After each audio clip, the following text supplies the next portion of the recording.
ॐ सहनाववतु सहनौ भुनक्तु सह वीर्यं कर्वावहै तेजस्विनावधीतमस्तु मा विद्विषावहै। ओम शांति शांति शांति। हरि ओम। तो भगवान कर्मयोग के इस अध्याय में हमें अलग अलग प्रकार से समझा रहे हैं कि कर्मों के साथ किस प्रकार मनुष्य का योग होना चाहिए, किस प्रकार कर्मों को करना चाहिए, जीवन को किस प्रकार अपना ढालना चाहिए जिससे कि हमें आध्यात्मिक प्रगति भी हो और हमारा जीवन का जो व्यवहारिक कार्य है वो भी सुचारू रूप से चले। तो आप देखेंगे कि गीता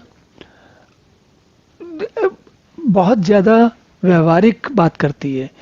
इसमें धार्मिकता से अधिक व्यवहारिकता का संपुट रहता है। आप देखिए क्या कहते हैं भगवान कहते हैं कि कर्मणा एव ही संसिद्धिम आस्थिता जनकादया लोक संग्रहम एव अपि संपश्यन कर्तुम अर्हसि। तो ये जो श्लोक है कि जनक आदि ज्ञानी जन, जो जनक का नाम ज्ञानी जन भी आसक्ति रहित कर्म द्वारा ही परम सिद्धि को प्राप्त हुए थे। अब ये भगवान जनक के बारे में कह रहे हैं। महाराज जनक के बारे में कहा जाता है कि वे राजा होते हुए भी आसक्ति रहित राज्य चलाते रहे। हमारे पास छोटे मोटे काम होते हैं तो हमारी आसक्ति बन जाती है, चाहे वो स्कूलों में पढ़ाई हो, नौकरी हो, व्यवसाय हो, प्रसिद्धि हो, हर चीज में अलग अलग इस प्रकार की वस्तुओं में हमारी आसक्ति हो जाती है और सबको पता है, हम सभी को होती है। ऐसा कोई भी इससे बचता नहीं है, छूता कोई भी नहीं है। लेकिन भगवान जनक का उदाहरण दे रहे हैं, कहते हैं जनक राजा होते हुए भी आसक्ति रहित कर्म द्वारा परम सिद्धि को प्राप्त हुए थे।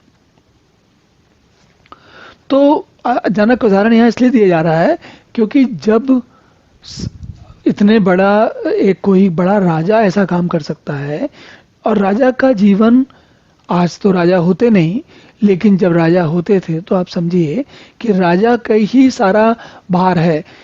राज्य में प्रजा कैसी रहेगी वो भी राजा का निर्णय है, और राजा किस प्रकार प्रजा को सुख से रखेगा या उसे परेशान करेगा, या राजा की सुरक्षा प्रजा की सुरक्षा कैसे करेगा, उसके लिए सुख सुविधाएं कैसे बनाएगा।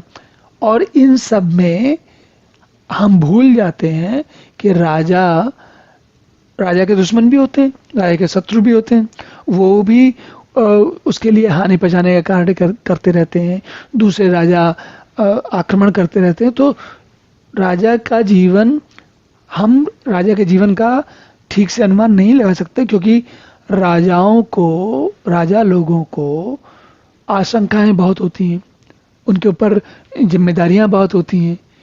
उस सब के, इन सारी परिस्थितियों के बाद भी, जैसे उदाहरण लीजिए, आज के समय में नरेंद्र मोदी जी हमारे प्रधानमंत्री हैं।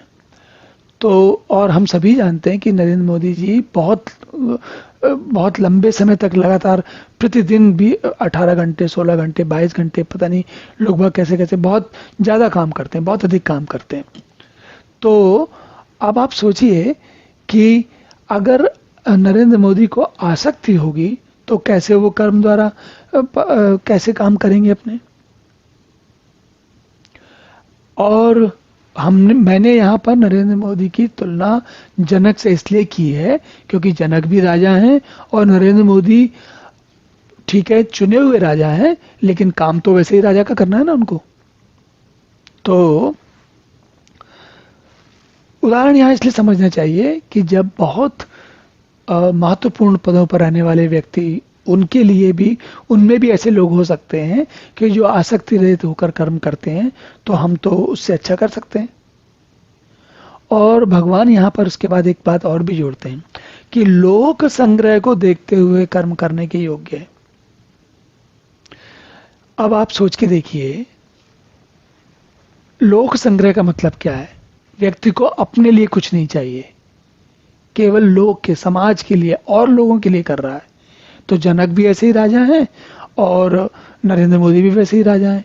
क्या है, केवल व्यक्तिगत स्वार्थ के लिए नहीं काम करते वो, बल्कि वो पूरे देश के लिए, समाज के लिए काम कर रहे हैं।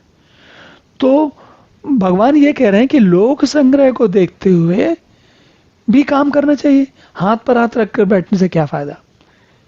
और कार्य करते वक्त, पूरी निष्ठा से कार्य करते वक्त अगर आसक्ति नहीं होगी तो आप बहुत अच्छा काम कर पाएंगे।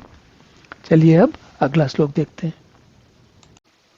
ओम पूर्णमदः पूर्णमिदं पूर्णात् पूर्णमुदच्यते पूर्णस्य पूर्णमादाय पूर्णमेवावशिष्यते।